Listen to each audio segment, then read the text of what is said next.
Thanks, Wonder Twins. To quote a famous dead guy, in the United States, no man is above the law, and no man is below it. The Constitution contains 2 due process clauses. The Fifth Amendment declares that the federal government cannot deprive any person of life, liberty, or property without due process of law. The 14th Amendment places that same restriction on the states and, very importantly, on their local governments as well. A thorough grasp of the meaning of these provisions is absolutely essential to an understanding of the American concept of civil rights. Due process, simply put, is the Constitution's guarantee that in whatever the government does, the government must act fairly and in accord with the established rules. It may not act unfairly, arbitrarily, capriciously, or unreasonably. That is to say, equal treatment under the law. There are 2 different types of due process. Procedural due process is in how or the methods that the government acts. Therefore, it must act fairly to all citizens. Substantive due process, on the other hand, says that the what the government policies are must be fair and applied equally to all citizens. Therefore, with due process, we are protected by government laws as well as government actions.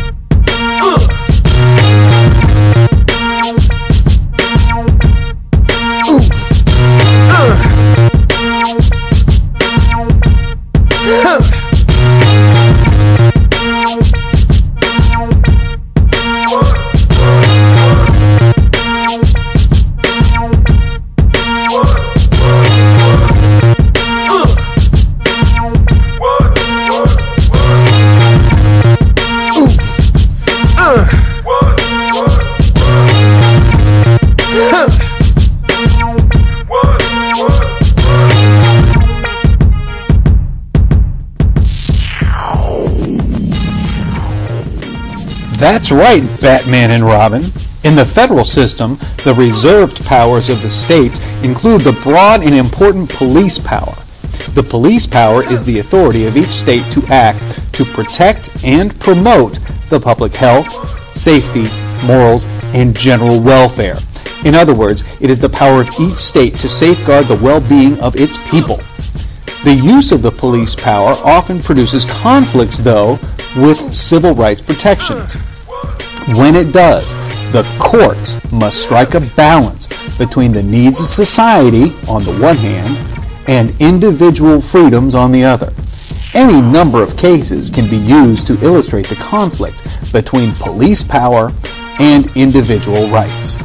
Typically, legislators and judges have often found the public's health, safety, morals, and or welfare to be the overriding importance. For example, to promote health, states can limit the sale of alcoholic beverages and tobacco. They can make laws to combat pollution and require the vaccination of school children. To promote safety, states can forbid concealed weapons, require the use of seatbelts, and punish drunk drivers. To promote morals, states can outlaw gambling, the sale of obscene materials, and the practice of prostitution. To promote the general welfare, states can enact compulsory education laws, provide help to the medically needy, and limit the profits of public utilities. Clearly, governments cannot use the police power in any unreasonable or unfair way. That would be a violation of procedural due process. But in short, they cannot violate the 14th Amendment's due process clause.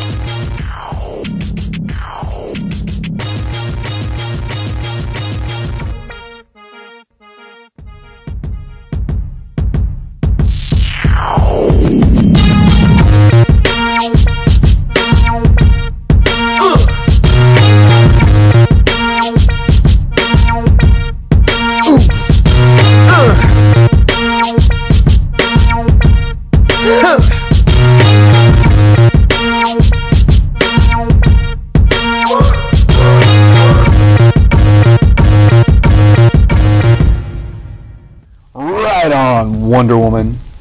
The constitutional guarantees of due process create a right of privacy. As the Supreme Court defined it in Stanley v. Georgia in 1969, the right of privacy is the right to be free, except in very limited circumstances, from unwanted governmental intrusions into one's privacy.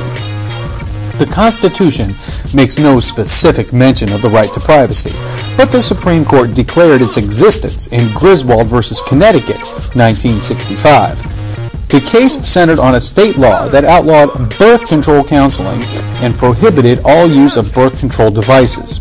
The court held the law to be a violation of the 14th Amendment's Due Process Clause and noted that the state had no business policing the marital bedroom. The most controversial applications of the right of privacy have come in cases that raise this question: to what extent can a state limit a woman's right to have an abortion?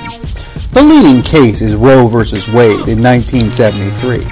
There, the Supreme Court struck down a Texas law that made abortion a crime except when necessary to save the life of the mother. The court's most important decision on the issue since Roe v. Wade came in the court case Planned Parenthood v. Casey in 1992.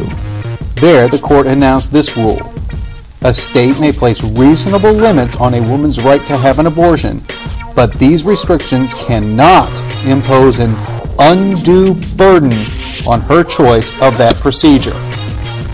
In the Casey, court applied that new standard to a Pennsylvania Abortion Control Act. It has upheld several different requirements. For example, a woman who seeks an abortion must be given professional counseling intended to persuade her to change her mind. A woman must delay an abortion for at least 24 hours after that counseling.